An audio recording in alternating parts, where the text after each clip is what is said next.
মাশাআল্লাহ, ভালো করে শুনুন, আপনার ঈমান তাজা হয়ে যাবে। এই হাদিসটা আপনাদের জন্য, আশা করি এই হাদিস কখনো শুনেননি, এই হাদিসটা ভালো করে শুনবেন। মা ও বোনেরা আপনারাও ভালো করে শুনবেন, আপনার ঈমান তাজা হয়ে যাবে, আপনার ঈমান মজবুত হয়ে যাবে।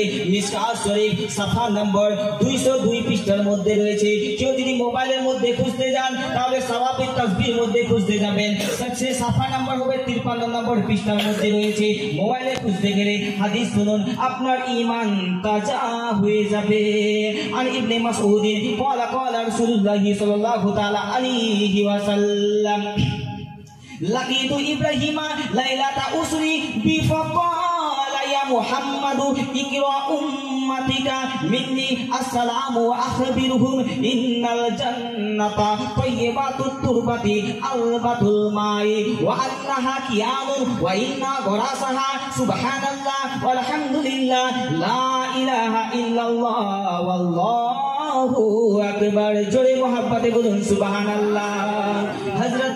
হযরতে ইবনে মাসউদ রাদিয়াল্লাহু তাআলা আনহু তিনি বর্ণনা করেন যে আমার নবী পাক সাল্লাল্লাহু তাআলা আলাইহি ওয়াসাল্লাম বলেন, আমি যখন মেরাজে আল্লাহকে দিদার করতে যাই, আল্লাহকে দেখার জন্য যাই, আল্লাহকে সাক্ষাৎ করতে যাই, আমি যখন মেরাজে যাই জিবরিল আমিনের সঙ্গে, তা আমি প্রথম আসমানে দাখিল হলাম, প্রথম আসমানে পৌঁছলাম, তো সেখানে আমি হযরতে আদম নবী আলাইহিস সালামের সঙ্গে মুলাকাত হলো। জোরে মোহাব্বতে বলুন সুবহানাল্লাহ।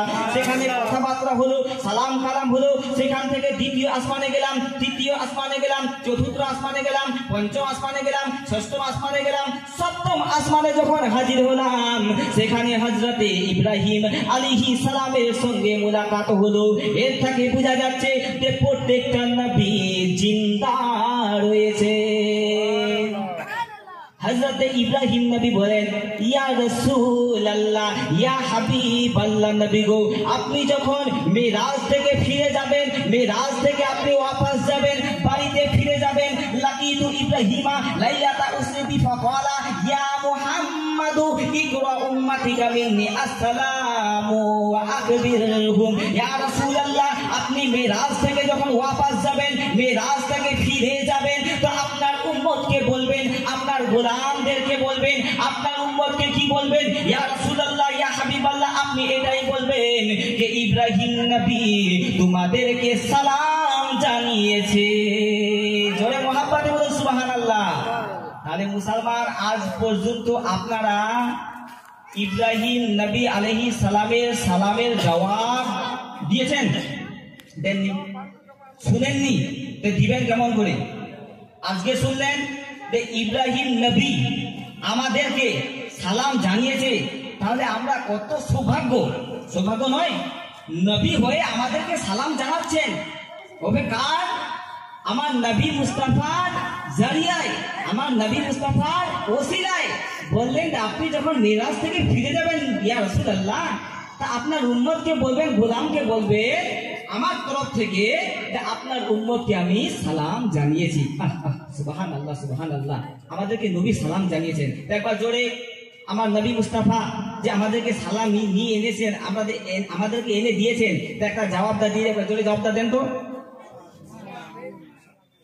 কি বললেন? নবী মুস্তাফা আমাদেরকে সালাম দিয়েছেন। হযরত ইব্রাহিম নবীকে সালামের জবাব কি দিলেন আপনারা? ওয়ালাইকুম সালাম। ওয়ালাইকুম সালাম কখন হয়?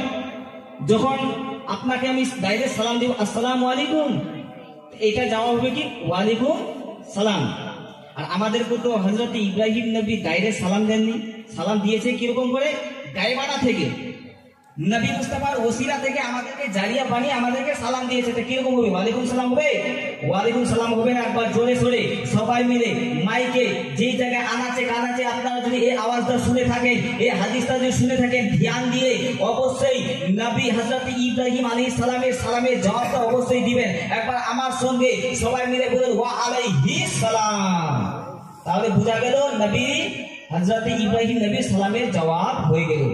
হযরত ইব্রাহিম নবী কি বলেন? হাদিস শুনে ঈমান তাজা হয়ে যাবে। হযরত ইব্রাহিম নবী বলেন, ইয়া রাসূলুল্লাহ, ইয়া হাবিবাল্লাহ নবী গো, আপনার উম্মত প্রত্যেকটা জান্নাতে যাবে, সুন্নি উম্মাহ জান্নাতে যাবে, জান্নাত মুসলমান জান্নাতে যাবেন। কিন্তু জান্নাতে মুসলমান আমার নবী হযরত ইব্রাহিম নবী বলেন যে আপনার সুন্নতের জান্নাতি ঘর রেডি করা হয়ে গেছে, তৈয়ার করা হয়ে গেছে।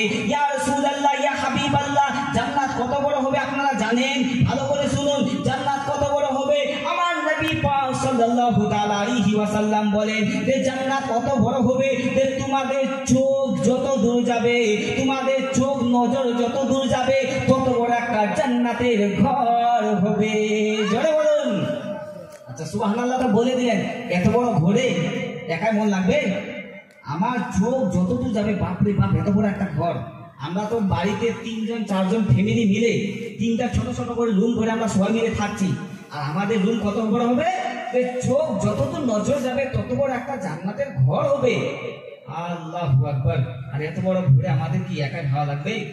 হযরত আদম নবীকে যখন সৃষ্টি করেছিলেন, তো হযরত আদম নবী বলেন, ইয়া রাসূলুল্লাহ, এত বড় সংসার একাই কেমন করে আমাকে ভালো লাগবে? এত বড় সংসার আমি তো একাই ভালো লাগবে না। আল্লাহু রাব্বুল আলামিন বলেন, শোনো, ঈমান তাজা হয়ে যাবে। আল্লাহু রাব্বুল আলামিন হযরত আদম নবীকে বলেন, শোনো, একাই তুমি আছো, চিন্তা করো না, তোমার কাজ, তোমার দিল লাগা, তোমার মোহাব্বত লাগা আমি করে দিচ্ছি। আল্লাহু রাব্বুল আলামিন হুকুম দিলেন, যাও। জিবরিল আমিনকে হুকুম দিলেন, জিবরিল আমিন গেলেন, যাওয়ার পরে বললেন, তিনার আঁখের মধ্যে, চোখের মধ্যে ঘুম দিয়ে দাও। ঘুম দেওয়া হলো, সঙ্গে সঙ্গে হযরত আদম নবী ঘুমিয়ে গেলেন। যখন ঘুমিয়ে গেল, আল্লাহু রাব্বুল আলামিন হুকুম দিলেন, যাও সিনাকে চাক করো। সিনাকে চাক করা হলো, আর বাম দিকের পাঁজর বের করা হলো। বাম দিকের পাঁজর বের করে তারপরে আল্লাহর হুকুমে হযরতে মা হাওয়াকে তৈরি করে দিলেন। এমন অবস্থায় যখন হযরতে আদম নবী হুশ হলো, যখন দেখলেন যে মা হাওয়াকে দেখার পরে দেখছে চোখের মধ্যে, দেখছে সৌন্দর্য দেখার কারণে তিনি মনে মনে ভাবতেছেন, দেখি মা হাওয়াকে একটু টাচ করে দেখি মা হাওয়া কেমন। এমন অবস্থা আদম নবী মা হাওয়াকে টাচ করতে যাচ্ছেন। যখন টাচ করতে যাচ্ছে, গায়ের থেকে আওয়াজ আসতেছে, মা ইয়া আদম, এ আদম তুমি কি করতে যাচ্ছ?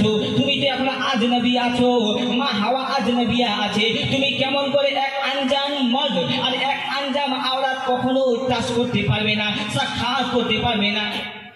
তুমি আনজাম মানুষ হয়ে তুমি কেমন করে তাকে টাচ করতে যাচ্ছ? সঙ্গে সঙ্গে হযরত আদম নবী তওবা করলেন আর পিছনে হেঁটে গেলেন। হাঁটার পরে সঙ্গে সঙ্গে ভালো করে বলি ঈমান তাজা হয়ে যাবে। আল্লাহু রাব্বুল আলামিন বলেন, যাও, আসো। জিবরিল আমিনকে হুকুম দিলেন, যাও, সমস্ত জান্নাতের যত হুর রয়েছে সবাইকে নিয়ে আসো। আল্লাহু রাব্বুল আলামিন আবার হুকুম দিলেন, যাও, যত ফেরেশতা রয়েছে সমস্ত ফেরেশতাদেরকে আমার সামনে হাজির করা হোক। সমস্ত ফেরেশতারা হাজির হলো। আল্লাহু রাব্বুল আলামিন ফেরেশতাদেরকে বললেন, যাও, তুমি মা হাওয়াকে, সমস্ত ফেরেশতাদেরকে হুকুম দিলেন, যাও, হযরত আদম নবীকে দুলহান সাজাও আর মা হাওয়াকে দুলহান সাজাও। সমস্ত হুরাইনকে বললেন, যাও, মা হাওয়াকে দুলহান সাজাও। দুলহান সাজিয়ে নিয়ে আসলেন। আল্লাহু রাব্বুল আলামিন খুতবা করলেন, সমস্ত ফেরেশতাদেরকে গাওহা রাখলেন, সমস্ত হুরাইনকে গাওহা রাখলেন। রাখার পরে আল্লাহু রাব্বুল আলামিন তাদের নিকাহ করিয়ে দিলেন। নিকাহ করার পরে আবার হযরত আদম নবী কাজ করতে যাচ্ছেন। যখনই কাজ করতে যান, আবার আল্লাহ বলেন, মা ইয়া আদম, তুমি কি করতে যাচ্ছ? সঙ্গে সঙ্গে বলছে, ও রাব্বুল আলামিন, তুমি যে আমার নিকাহ পড়িয়ে দিলে, আমি কেন কাজ করতে পারবো না? তুমি তো কোরআন পাকে বলেছো যে স্বামী স্ত্রীর জন্য পোশাক, স্ত্রী স্বামীদের জন্য পোশাক, তাহলে আমি কেন কাজ করতে পারবো না? আল্লাহু রাব্বুল আলামিন বলেন, তুমি অতক্ষণ পর্যন্ত কাজ করতে পারবে না যতক্ষণ পর্যন্ত তুমি দেন মোহর আদা না করো, তুমি কাজ করতে পারবে না বাবা। আচ্ছা বলুন তো, আজ পর্যন্ত আপনারা দেন মোহরে আদা করেছেন?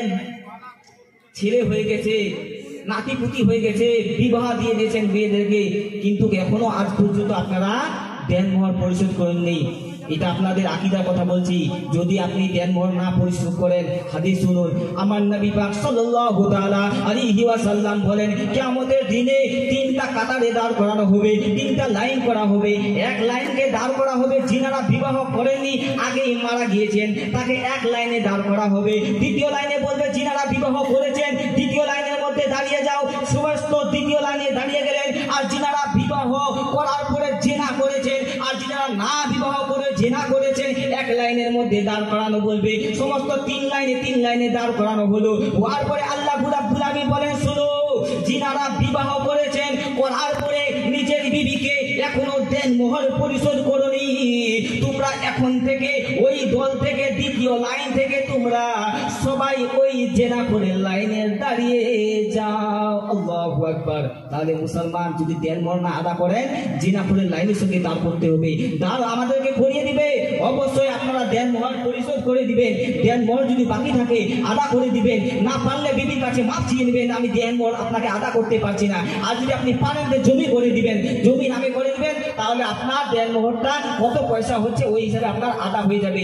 এটা হচ্ছে মশলা, আপনাদেরকে ভালো করে বুঝিয়ে দিচ্ছি, ইমান তাজা হয়ে যাবে। তো এইবার বলছি, আমাদের ঘর নজর তো অত বড় জান্নাতে, তো জান্নাতে আমাদের ইন্তেজাম কি করবে? কোরআন শুনুন, আল্লাহ রাব্বুল আলামিন কোরআন পাকে ইরশাদ করেন, আর রহমানু আল্লামাল কোরআন। এই শেষ নম্বর আয়াতে সূরা রহমান শেষ নম্বর আয়াতে আল্লাহ রাব্বুল আলামিন কোরআন পাকে ইরশাদ করেন কে হুরুম মাকসুরাতুন ফিল খিয়াম ফাবি আইয়ি আলাই রাব্বিকুমা তুকাযিবান। কে হুরে খিমো মে পর্দা নাসি হে। আল্লাহ রাব্বুল আলামিন বলেন কে হুরের সাথে তোমাদেরকে পর্দা করা আছে, তোমাদেরকে আমি জান্নাতে শাদী করিয়ে দিয়েছি।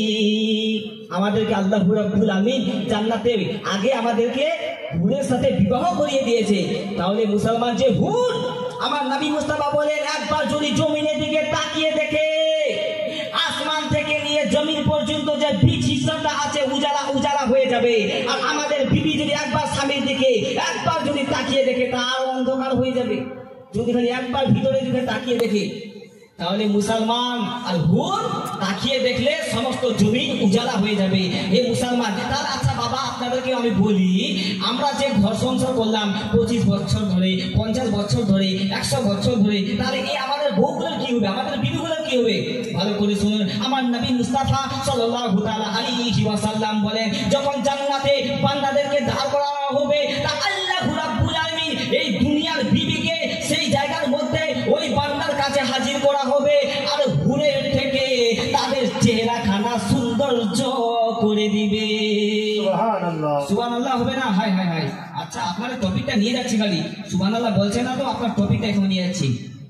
ভালো করে শুনুন, ঈমান তাজা করার জন্য আমাদের আল্লাহ রাব্বুল আলামিন দুনিয়ার বিবিকে হুরের থেকে সৌন্দর্য করে দিবেন। এবার হাদিস শুনুন, হযরত ইব্রাহিম নবী বলেন, ইয়া রাসূলুল্লাহ, ইয়া হাবিবাল্লাহ নবী গো, আপনার উম্মতকে বলে দিবেন যে জান্নাত তো আছে বটেই, প্রত্যেকটা উম্মত সুন্নি উম্মত জান্নাতে যাবে, কিন্তু জান্নাতে ঘর আছে, কিন্তু জান্নাতে ঘর সাজানো নাই। ওয়া ইন্নাল জান্নাতা কিয়ান ওয়া ইন্না ওয়ারাসা সুবহানাল্লাহ আলহামদুলিল্লাহ লা ইলাহা ইল্লাল্লাহ। আল্লাহ রাব্বুল আলামিন বলেন, আমার নবী মুস্তাফা সাল্লাল্লাহু আলাইহি ওয়াসাল্লাম হযরত ইব্রাহিম নবী আমার নবীকে বলেন, ইয়া রাসূলুল্লাহ, ইয়া হাবিবাল্লাহ, আপনার উম্মত তো জান্নাত যাবে বটে, কিন্তু জান্নাতে আছে খিয়ান। খিয়ানের মানে হচ্ছে চাটিয়াল ময়দান, ফাঁকা ময়দান।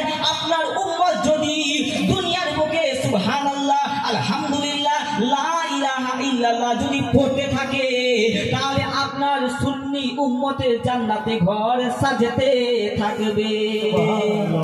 বুঝতে পারলেন জি? দুনিয়ার বুকে যত আপনি সুবহানাল্লাহ পড়বেন, আলহামদুলিল্লাহ পড়বেন, লা ইলাহা ইল্লাল্লাহ পড়বেন, আর আপনাদের জান্নাতের ঘর সেখানে সাজানো হবে। তাহলে মুসলমান জান্নাতের ঘর সাজতে গেলে বাবা কি পয়সা লাগে? বসে বসে সুবহানাল্লাহ পড়বে, সেখানে জান্নাতের ঘর সাজবে। হে মুসলমান, আমার নবী মুস্তাফা হযরত আবু হুরায়রা রাদিয়াল্লাহু তাআলা আনহু তিনি বর্ণনা করেন যে কোনো ব্যক্তি যদি 100 বার দরুদ 100 বার যদি সুবহানাল্লাহ পড়ে, 100 বার সুবহানাল্লাহ পড়ার সাথে সাথে তার কি হবে? সামান্দার ঝাঁকের বরাবর যদি গুনাহ থাকে, সামান্দার ঝাঁকের বরাবর যদি তোমার গুনাহ থাকে, সমস্ত গুনাহ তোমার আল্লাহ মিটিয়ে দিবে। আর কোনো বান্দা যদি 100 বার দৈনিক যদি সুবহানাল্লাহ পড়তে থাকে, তাহলে কি হবে মুসলমান? আপনার 1000 গুনাহ মাফ করে দিবে, আর 1000 নেকি আল্লাহ দান করে দিবে। জোরে বলুন সুবহানাল্লাহ। এবার দ্বিতীয় হাদিস শুনুন, ঈমান তাজা করার জন্য একবার জোরে মহব্বতে হবে না বাবা সুবহানাল্লাহ? পয়সা লাগে কি? পয়সা লাগে?